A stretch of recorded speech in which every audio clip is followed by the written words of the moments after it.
screen rather than the chat box. You will find this below the slides.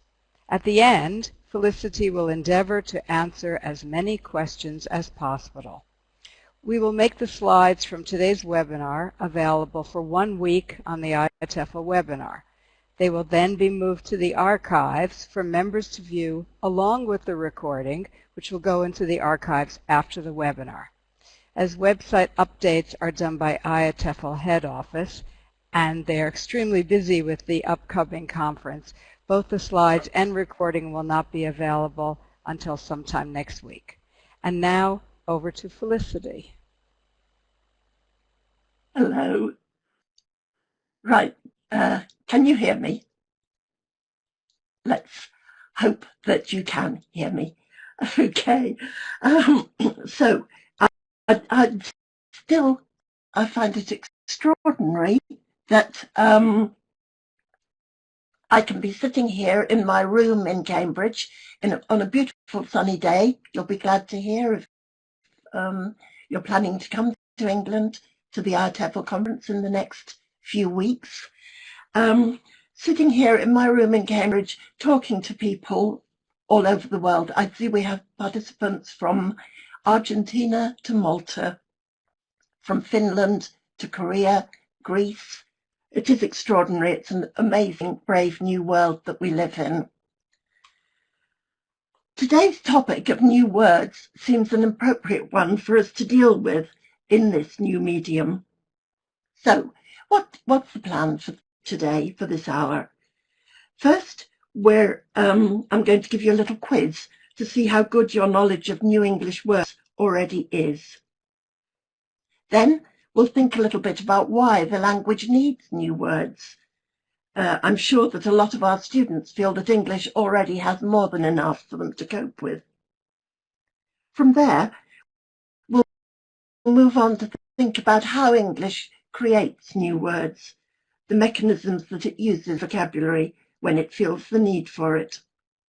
And as we do this, you might like to think about whether any other language you know forms its own new words in the same way as English, or whether it uses different mechanisms.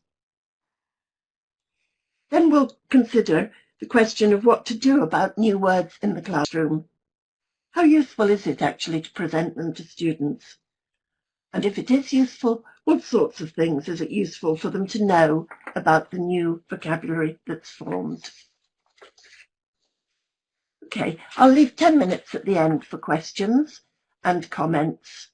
If you have any comments along the way, as Marjorie said, I hope you'll type them in the side. I may not be able to follow them as we go on, but I'll look forward to reading them all properly at the end of the session.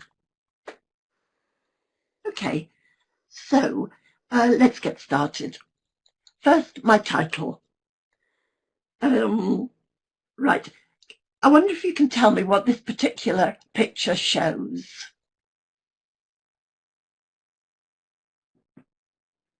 Yeah, it is a onesie, a one-piece item of leisure wear, a kind of baby grow.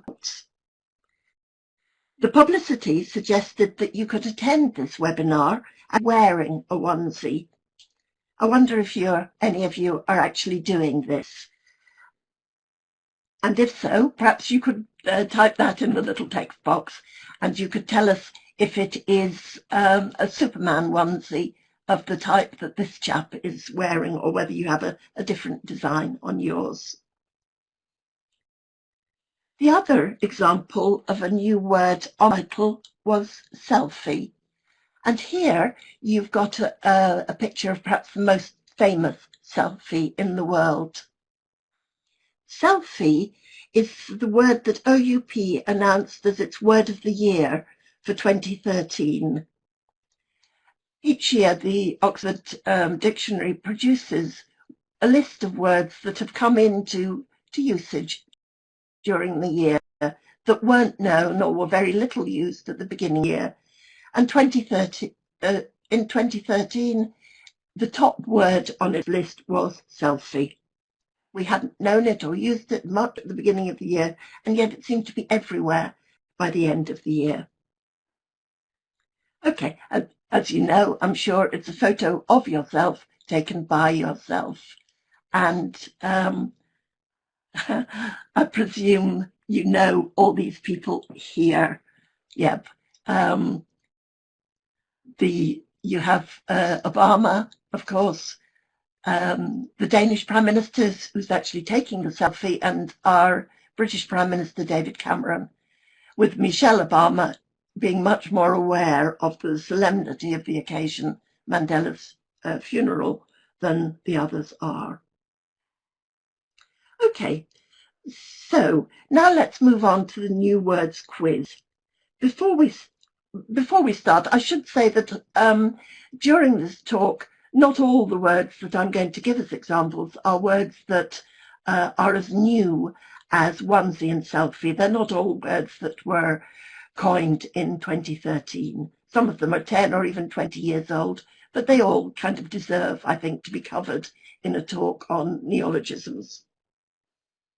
Okay, so I'll put the quiz up. There are 9 words. I'll give you a few moments to think about them. If you don't know the word, and I'm sure a lot of them will be unfamiliar, they were certainly unfamiliar to me, some of them, when I was doing a check on current new words in English.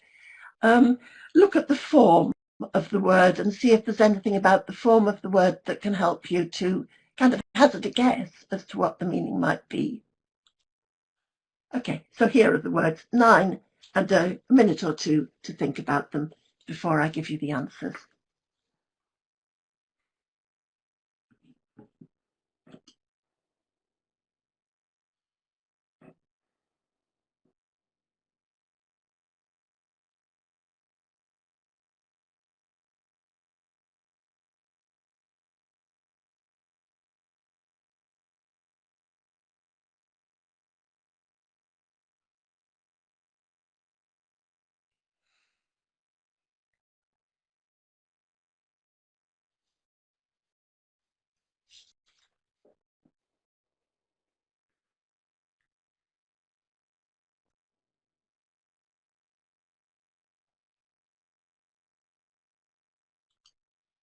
Okay, let's go on and I'll give you the answers. I see, not surprisingly, some of you are saying that you know very few of them, and I deliberately picked ones that I thought would be less familiar. Perhaps the first one is the oldest one. It's the one that of those that I would have been most familiar with. It's referring to novels aimed particularly at women, based on the word chick, probably a slightly dated word now for a young woman. The next one is one that I learned quite recently, and it's something that I think I definitely suffer from. If I go out of the house and realise that I've left my mobile at home, I feel distinctly uncomfortable until I go back home and actually put it in my handbag again. Okay, so it's a fear of being without your mobile, and it's obviously been formed deliberately paralleling the word homophobia, which is an irrational fear of homosexuality. Okay, edutainment. This one I had certainly heard before. If you didn't know it, I imagine that you would have been able to see the connection between the words education and entertainment, which gives you the this word, quite convenient word. Right, this is another word that came from the OUP list of new words in 2013, and it's something that people apparently, if they're not at IATEFL webinars and like, might well spend their Saturday afternoons doing, going showrooming. It's a kind of, in the past people might have gone shopping, but now the idea is that people go to the shops in their local town, look at things that they're considering buying, perhaps try clothes on or look at an electronic device that they're interested in, see if they really like it, and then they go home and they buy it online, often more cheaply than if they bought it on the high street. That's apparently called going showrooming. Google whacking is an older one, not commonly used, but it's quite a fun one, I think. It's a game. In fact, I think my definition that I've put on the slide is not 100% accurate. I kind of checked it when I was preparing for this talk, and I came across this quote from an English comic writer, actually he might be Irish, called Dave Gorman. And he wrote, he was writing a novel at the time, and he wrote, Dave Gorman, "It was while I was trying to write my novel that I received an email from a stranger telling me that I was a Google whack. I didn't know what a Google whack was at the time, but I do now. A Google whack is what happens when two words are entered into Google and it comes back with one and only one hit. When the stranger told me I was a Google whack, he didn't mean my name, Dave Gorman, was one. He meant that my website contained one. And that Google whack was Francophile namesakes." But Dave Gorman says, "I wouldn't bother Googling it now, as it long ago stopped being a Google whack." Okay, so it's apparently extraordinarily hard to come up with a two-word phrase that produces only one hit on Google, and that's something that people can spend a lot of time trying to do. This one, Fur Kid, I like. I have a lot of friends like this. It seems to apply particularly to people with cats, possibly perhaps people my age with cats, who's spend their kind of lives and their conversation revolves around their pet, perhaps in the same way that new parents' lives and conversations tend to revolve around the baby. Fur Kid is a nice word for that. This one is one I like very much, one that Marjorie told me when I was preparing for this talk. It's formed by analogy with hand-me-down. Hand-me-downs are, as you doubtless know, clothes that are typically handed down from an older to a younger child in a family. Hand-me-up is when something then is handed up from the children to the parents. Typically, the child gets a new, more sophisticated mobile phone and hands it up to his mum or dad. Okay. Marjorie said she'd also come across hand-me-over, where the husband or wife was handing over their older version of an iPad to their partner when they bought a new one. Okay, an empty suit, no new words there, but a new combination, an interesting meaning, I think. It's a man, or it could be a woman, I'm sure, as well, in a position of authority, but without real power. You could possibly say that British politicians are in this position, that real power lies in the hands of big business, or Brussels, or the banks, rather than in Westminster and the British government. Okay, and the last one on the quiz list is pro-retirement. It's retiring from your work with the aim of doing something different, something more fulfilling. I think it's connecting the ideas of proactive and retirement. In other words, it's a choice to retire. Okay, something like leaving teaching to take a gap year, for example. So I wonder how many of those you actually got. I think if you got more than 3, you can be very pleased with yourselves. So let's go on and think about why we need new words. Don't we have enough already? Well, of course, I mean, that's a bit of a silly question. There are lots of very obvious reasons why we do need new words. I'll go through my various reasons quickly, and while I do, you might like to see if you can think of some examples for each of them and post them to the group in the text message area. I'll give you some examples of my own in a moment once I've made these general points. about why we need new words. The most obvious reason why new words get coined is perhaps developments in science and technology.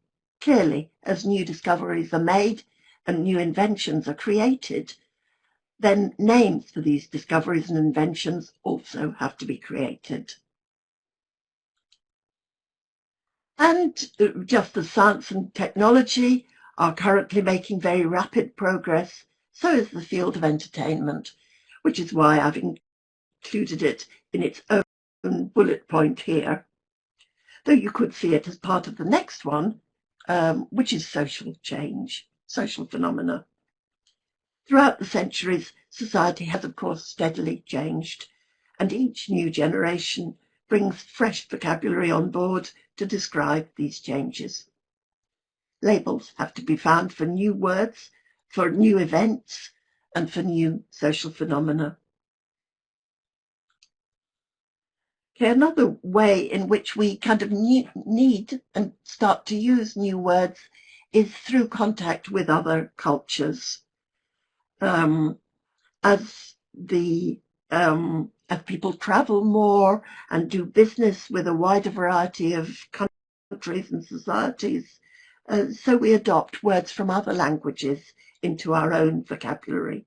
You may perhaps have some interesting examples of ones that have come into English from your own vocabulary. Okay.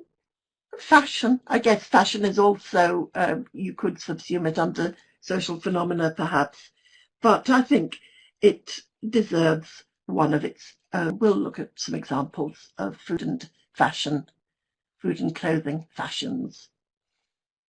And finally, I think this point is often overlooked, and that is that new language is often created simply for fun, because people enjoy playing with words, sounding modern and different from previous generations.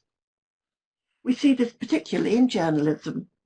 Journalists, of course, have as their main aim to attract and to entertain their readers, and one of the ways in which they can do this is by coining new words and phrases. I think we also see this element of fun in play in the use of colloquial language and slang, where each new generation creates its own special language that makes it sound kind of different, edgy, interesting.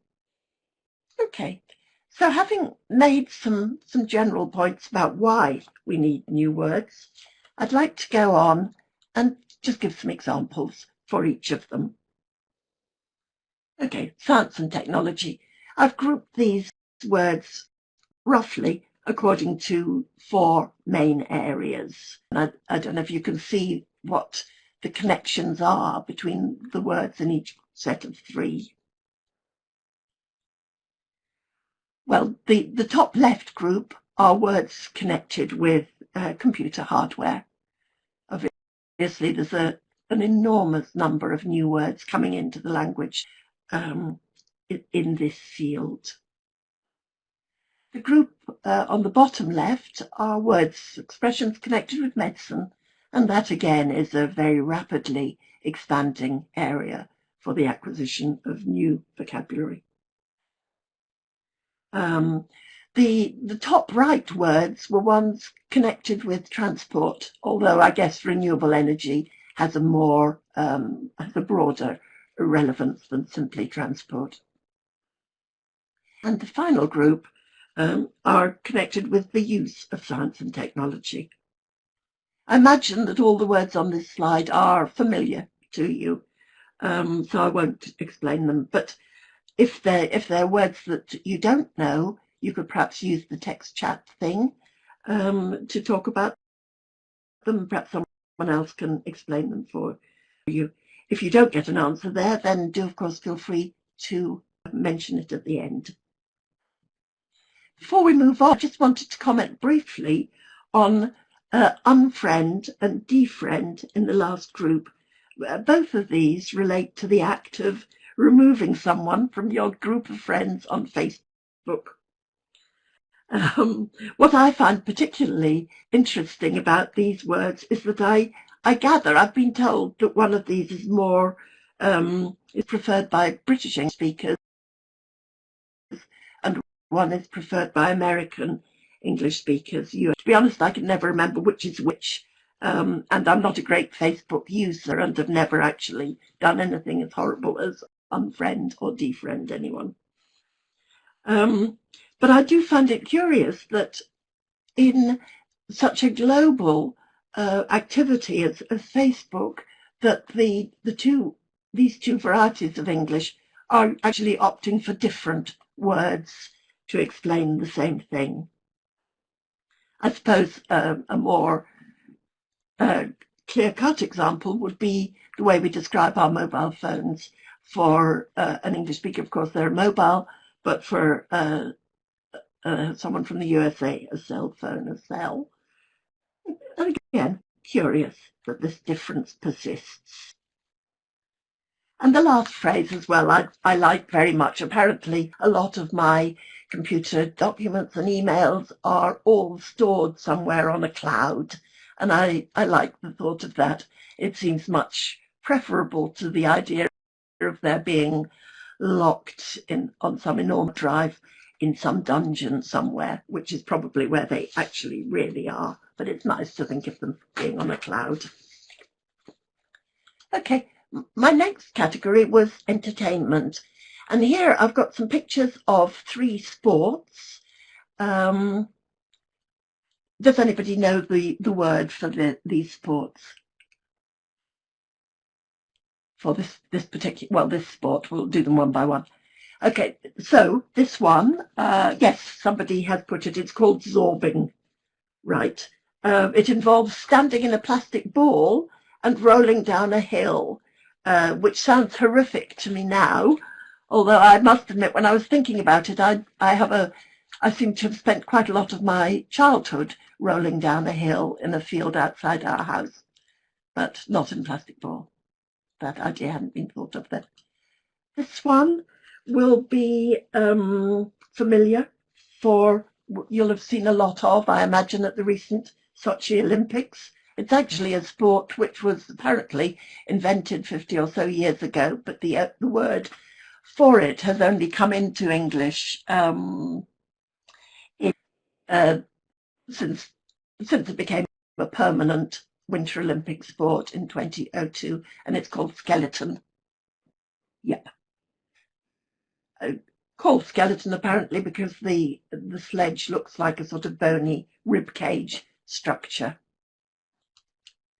And this one, I'm not sure how clear this picture is, but if you could see it properly, even if you don't know the name for the sport, you might well be able to work it out, because the person is standing, they're skiing, obviously, but they're standing on just one ski. So, as you might well guess, it's called monoskiing. Monoskiing. Okay, so sport is not the only type of entertainment. There you have the words if you didn't catch them. Sport is not the only type of entertainment, of course, that gives rise to new words. You have loads of different types of music constantly being invented. You have different types of TV program. I don't know if you, in your countries, have docu-soaps. It's the kind of program that is partly documentary and partly soap opera. For example, in England, Britain, we have a series about junior doctors, following a group of junior doctors as they carry out their first year of work in a hospital. So you see them at work, but you also learn quite a bit about their private lives. It has elements of soap opera as well as the documentary aspect of their lives. If you have similar programs in your country, you might like to just quickly make a note of that for other people. And the other example of an entertainment leisure activity is speed dating. I don't know if that's something that will be familiar to you or not. I'll explain it in case it isn't. It's a kind of event for people who would like to meet a boyfriend or girlfriend, but don't have the time or the opportunity to meet many people. So they go along to an event where they talk to potential partners for 2 minutes each. And then at the end of the 2 minutes, they mark a card to say whether they would like to get to know that person better. If both of the two tick each other, give each other a tick, then at the end of the event, give them each other's contact details. As a digression, I wondered if anyone has adapted this idea at all for classroom use. It seems to me it could be developed somehow into some kind of fun fluency activity. I don't mean with the dating focus exactly, but with the talking to different people for two minutes element to it. I think there is potential there for an activity that could be interesting. Okay, so I see there are some questions about some of the words from the science and technology list. I'll deal with those perhaps at the end. Okay, well, no, perhaps I'll deal. Now, somebody's asked about satnav. Satnav is short for satellite navigation, and it's a system you have in your car for finding your way. Extremely useful, transformed driving, I think. And someone's asking about statins as well. Statins are a kind of drug. I think they reduce blood. Do they reduce blood or reduce cholesterol? I don't know, but it's some kind of type, class of drug, pharmaceutical drug. Okay, so let's go on and look. Oh, help. Examples for social phenomena. Right, and these, of course, are going to be. These are possibly quite specifically British. I don't know. It could be interesting to know if you feel that these terms would be useful about your own societies as well. The chattering classes I find quite an interesting one. It's used to describe the group of people in Britain who like to talk a lot, to chatter, to talk a great deal, but perhaps don't do very much. So they're not very active. They've a lot in common with a group of people who are sometimes called armchair socialists, for example, or even Chardonnay socialists, Chardonnay being the type of wine, champagne socialists. In other words, people who talk a lot but do little. In other societies, I think the term for this group is intelligentsia, but that would be in societies that have more kind of respect for intellectual activity than the Brits typically do. Chattering classes is quite a pejorative term, certainly something slightly mocking about reference to this group of people. The next word, precariat, is another word for a class of people, but a very different class. Again, it's one of the OUP's words of 2013, which I doubt whether many of you, if any of you, have come across before. I certainly haven't before I looked at the OUP article. But you can perhaps hazard a guess as to what it might be referring to, if it reminds you of any other two words. That it's based on are precarious and proletariat. So precariat are a class of people, of working people, who feel in a very precarious or shaky position. In other words, they feel very insecure in terms of both money and work, a situation which is unfortunately shared by a lot of people at the moment, I suspect. Okay, next one. In fact, the next two are both connected with work. And a lot of new words and expressions come into the language through work.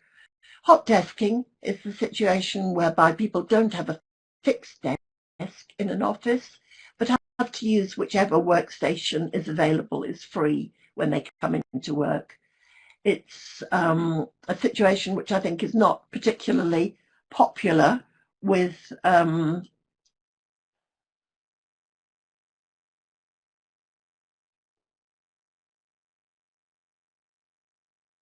it's a situation which is not particularly popular with workers, but managers seem to like it. Okay, so that people, yeah, popular with people who probably have their own big offices. Okay, yep. Sorry, I was just distracted there because I wasn't sure whether my slides are there. I hope that's working. It seems as though the slides may be a problem. Okay. We're looking at the slide for social phenomena, where I've listed various words connected with social phenomena. We dealt with the chattering classes, precariat, hot desking. The next one is 0 hours contracts. They're a situation whereby people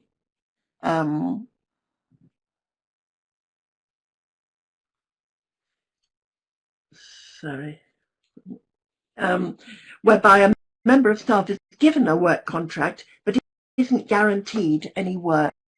And I'm afraid it's the practice in a number of language schools in this country at the moment.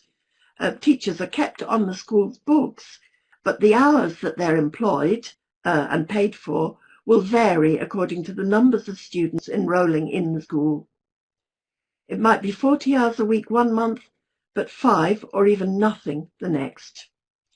You can see why such teachers might feel themselves to be part of the precariat. The meaning of my last example here, Starbuckization, is clear, I'm sure.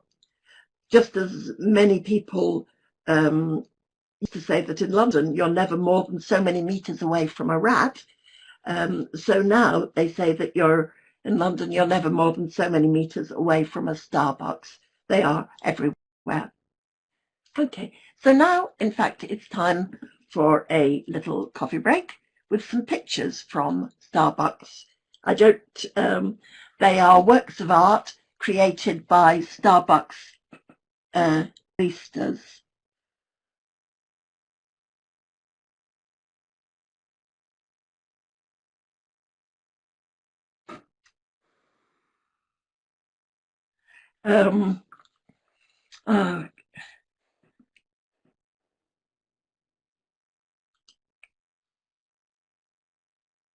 I'm sorry, I'm just trying to see what the problem might be with the slides. I'm checking that also. Okay. Do I need to do? Can you? Yeah, I can hear you. Okay. Yeah. Can you all please? What slide are you? You can see now. I'm on the one with pictures of coffee. Yeah. It's okay. So. Okay. Great. Are you moving the slides now? Not at this precise moment. Shall I? No. It's okay, because I think somebody's doing that. Now we are with the coffee. Is everybody with the coffee now? Okay, don't move the slides, please, participants. Yeah? Okay, great. So. Shall I go on then from now? Yeah, go on. I don't know why participants are moving the slide, but something changed. So you can continue. Okay, let's hope. Right, so we've got pictures of coffee here. Art. And just on the theme of coffee, okay, I've moved to the next one. I hope that's clear. The question, how do you like your coffee, used to be a very simple one. You would answer either black or white. Now it's become quite a complicated business. These are just some, there are far more, just some of the ways that you could answer the question, how do you like your coffee in a modern coffee shop? Okay, so the vocabulary of buying coffee has expanded beyond belief in the last few years. Okay, so I'm moving on to the next one. The next point, which was about contact with other countries, where here I've got some examples only from Japanese, with any language really that, or culture that English comes into contact with.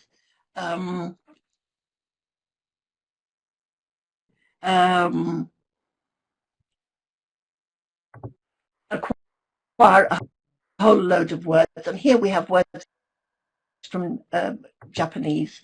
I'll read them in case there is a problem with the slide. Sudoku, sushiga, bento, hibachi, and tempura. There are a lot more, and I imagine a lot of these words have moved into other language as well as English, so I won't explain their meaning, but it will be easy to check them later.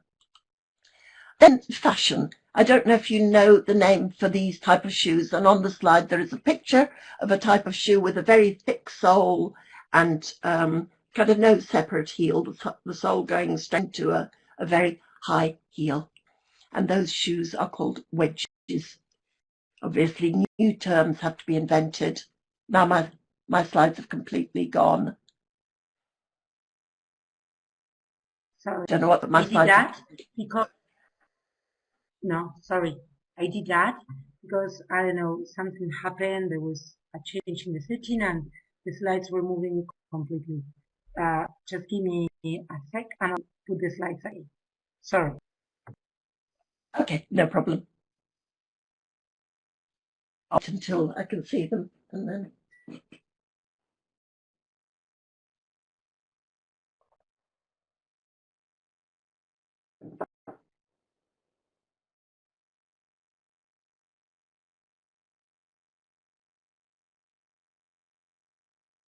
I see them in this. Oh, right, fine, great. Okay, shall I go on from now? Yeah, go on, okay. Please don't press the sync button, because that's what causes to move. Okay? Okay, that's it. Right, sure. Okay, sorry about that, I must have pressed something by mistake. Okay, so we'll go quickly through the ones I had before. The social phenomena, the coffee, the types of coffee that you can order, the Japanese words. Okay, you'll be able to go back and look at these afterwards if you want to on the website. Okay. And this was the type of shoe, which is called wedgie. Okay, in fact, wedges, if you want to buy a pair like that. And another type of fashion. I don't know if you know what the word for this is, but it's a kind of jeans, but very tight jeans, like as tight as leggings, and they're known as jeggings. Jeggings. And apparently you can also, if you wish, you can buy leggings, which are a kind of leggings for men. Okay, and then words just for fun. Right, don't know what's happened there. Okay, never mind. I had some examples of slang words. I had, for example, buff, which means fit, good looking, or rank, which has taken on the meaning of being disgusting, unpleasant, in the same way that gross a few years ago was often used to mean unpleasant, disgusting. And I also had some examples of journalism, journalistic English. Okay, but we can move on through that, I think. So the next thing is to think about how new words are formed. And I'm going to go on quickly through each of these, giving some examples. And as I suggested before, you might like to think of whether your own languages also form words in the same way. And these are the different categories that we're going to consider. We've already had examples of words formed in each of these different ways in the new words that we've already mentioned. So first of all, we have blends, and this is very common. We saw it in DocuSoap, in edutainment, in FurKid as well. And here you've got 3 more examples. Webinar, of course, is one. What we're doing at the moment, we're doing something that combines the web with a seminar. So it's a webinar. You have the word man bag, which combines man with handbag to create a kind of handbag that men carry around sometimes. And then kidult. I don't know if you know anyone like this, but I can think of 1 or 2 of my friends who I'd put in this category. They are people who are grown up in terms of years, but in some ways behave more like kids or children. So there are lots of blends in English. Okay, for some reason the sort of sub bits of the slides are not coming up, but never mind, it doesn't matter. You have new senses for old words, and the examples that you have here, there are lots of computer words where new ideas are taken over, new senses are given to existing words. So mouse, for example, an existing word. A virus on a computer, an existing word. It's not only in the area of computers that you have new words, you also see them in, for example, something like grey.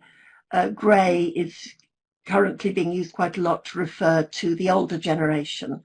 So the grey vote is votes from the older generation, something that the British Chancellor, was supposed to be trying to win the grey vote in his latest budget. Okay, I'm sure you can think of other examples of those.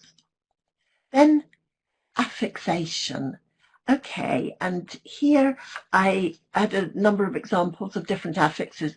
One of these is gate, words adding gate on the end, and this all originated from the American scandal of in the 1970s, Watergate, when President Nixon was involved in a scandal around the Democrat offices in Watergate in Washington. And ever since then, really, gate has been added to any name to refer to a scandal. So we had Camilla Gate when Prince Charles initially got involved with Camilla Parker Bowles. There have been all sorts of political scandals where the politician's name has been used before gate. You have affixes like fest is used at the end of words like gloomfest or wordfest to mean meeting or festival. So a gloomfest is a meeting where everyone is very miserable or gloomy. A wordfest or bookfest is a festival dedicated to words or to books. So you could say that becoming IATEFL conference might be considered a word fest, hopefully not a gloom fest. And there are lots of other examples where words are created through the use of affixes. Phrasal verbs are another area where hundreds of new phrasal verbs are created every year, apparently. That might be a bit of information that you don't want to pass on to your students who have enough problems on the whole with phrasal verbs as it is, but enormous numbers are created. We had hand me down, hand me up in the example before. You also have one that was quite common a few years ago, was sex up or sex down, meaning to make something either more or less exciting or interesting. If you big someone up, you praise them very highly. There are lots of phrasal verbs. Another very common particle is out. So if you talk about, if you say, I'm partied out, you mean that you've been to so many parties that you've had enough of them and don't want to go into any more for a long time. Hopefully, by the end of this hour, you won't feel that you've been webinared out or had enough of webinars for the time being. Okay, so phrasal verbs. There are a lot of abbreviations and acronyms that form new words. We have a lot from text speak. For example, LOL, L-O-L, stands for laughing out loud, and people are beginning now to use it in spoken English as well as in texts. There are a lot of interesting ones. One I saw recently that I like is PAL, which apparently stands for parents are listening, and it seems to be something that kids use in their texts. VLE, we're operating in a virtual learning environment. That's another increasingly common abbreviation. And then there are shortenings of words like uni. Uni, for example, is used very, very frequently now instead of the full word university. People talk about their besties, my bestie, meaning my best friend. So lots of shortenings are used. Okay, proper names become words. I'm sure these ones are all familiar, and so I don't need to explain them. Onomatopoeia, I'm not sure whether these are really examples of onomatopoeia or not, but they feel like they might be. Mwah, mwah, the idea of air kissing, kind of kissing on greeting. That's not kind of real kissing, but just making a sound like that. Something that's become increasingly common in England. Tweet and bling. Okay. So these words themselves create families. So you not only have tweet, but you also have tweeter, you have retweet, you have Twitterati, you have Twittersphere, tweepy, I've heard recently. Lots of words that form from the new word to create a whole family of cognates, as it were. Okay, so this question, I don't know if you would like to just type up quickly a response. Should we teach our students about new words in English? Or do they have enough to do? Any kind of instant responses?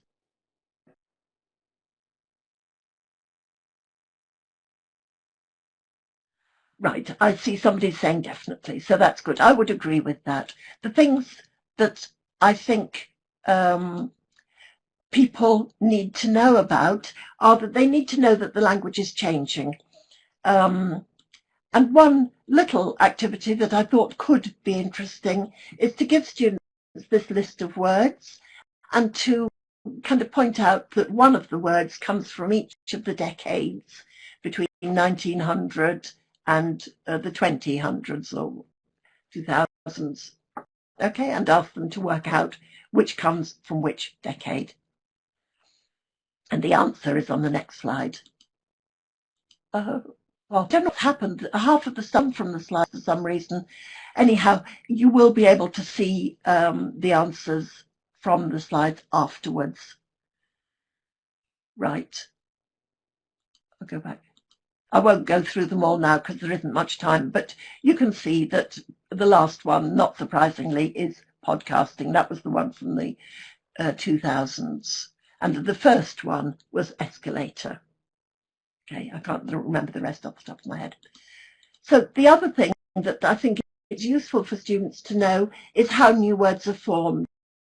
So the kind of thing that we were thinking about in relation to affixes, how they're used, what the significance of the affix is.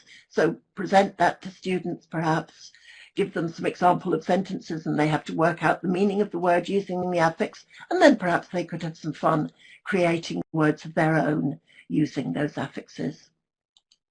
And the final thing, the point that I wanted to make, was students, and I guess us as teachers too, need to find out, to know where to find out more about new words. And obviously the web is the ideal place for this.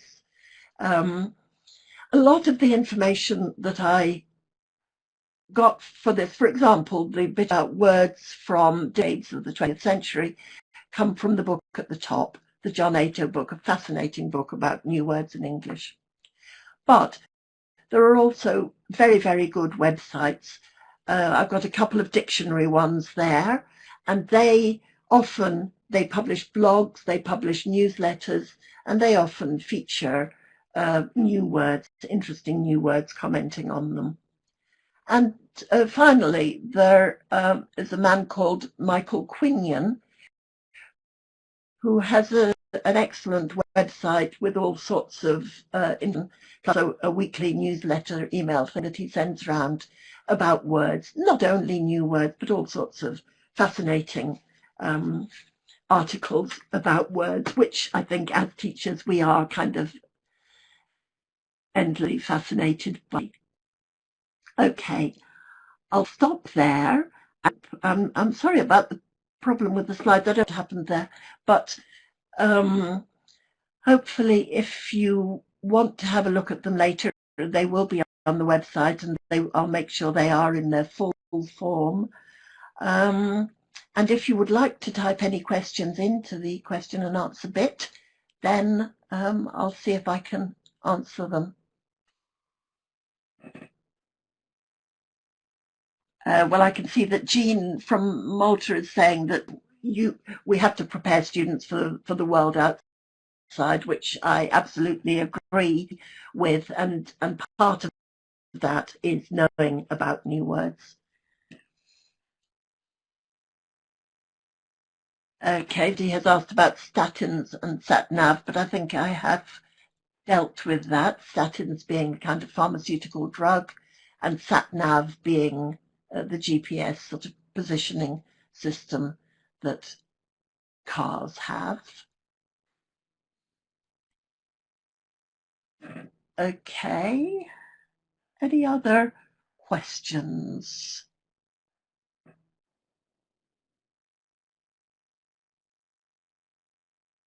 Marjorie is asking if you test new words, do you mean in something like Cambridge exams? I mean, I do a lot of writing for Cambridge exams, and no, we wouldn't test new words, not unless they were explained in the text. Although I suppose, having said that, I suppose there are certain words that would be considered so international that we would expect students to understand them, words like Google. But I think even that they would be nervous about testing, just in case they're not as widely known as we might imagine them to be. As teachers, of course, you could test them, but I would have thought I would personally want to test something like their understanding of prefixes rather than their understanding what, say, adding eco before a word, what the force of that is, rather than specifically being able to understand one specific new word.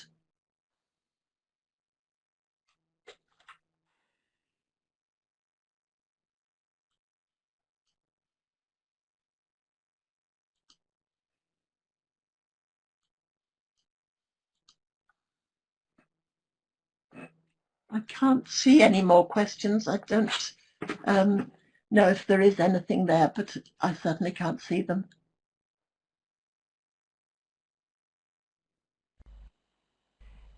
If anyone else has any questions, can you type them in?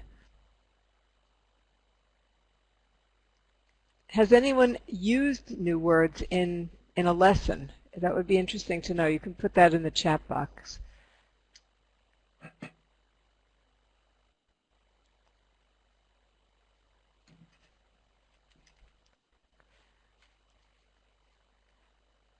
Okay, I actually did a lesson with this for teachers, and they found it fascinating. And having them worked out what words mean, like the hand me up, where this one teacher immediately said, how about a hand me over, they found fascinating. It was using critical thinking skills. Would you agree, Felicity? Yes, I would absolutely agree. And I think, you know, the point of the teachers suggesting or adding hand me over, I think they can have a lot of fun with it, making words of their own, in the same way that journalists will create words of their own. Exactly, exactly. Well, if we don't have any other questions, I would like to thank Felicity. This was really fascinating, and I think we'll have to find a word for slide advancement problems. De-webinared or something. No idea, because this happens. But I do think we will all be inspired on Monday morning when we go back to work to come up with all sorts of different ideas for new words. And for our announcements, there will be a special How to Get the Most Out of IATEFL Online with Julian Wing. I had Wang, okay. Not sure Mercedes, and Mercedes Viola, who's been a longtime participant of the online program. This is Monday, the 24th, at 2 p.m. UK time. Is that already BST? When is time changing in the UK? Is it happening this weekend? Next weekend. Like tonight? No, a week. Next weekend. Mm. Okay, so that may, okay, we need to get the time clarified if it's GMT. But if it's UK time, it's 2 p.m. IATEFL BSIC has got a seminar coming on the language of female leadership with Helen Bicknell on Sunday the 6th of April after IATEFL at 3 p.m. GMT. And the next IATEFL webinar following the IATEFL conference is Internet English, the Changing English Language and Its Implications for Teaching with Ronald Carter. Sorry about the typo there. And that's on Saturday the 26th, and that will certainly be, 3 p.m. BST. That will be after the times change. And I want to thank all the participants for so much help here and for being so interested and really taking part. And I think everyone's really inspired and ready to try all these out. If anyone has any other comments, just type them in the chat box. And I'm going to turn off my mic and webcam. Thanks, everyone. Have a great weekend. Great. Thank you. Bye. Bye.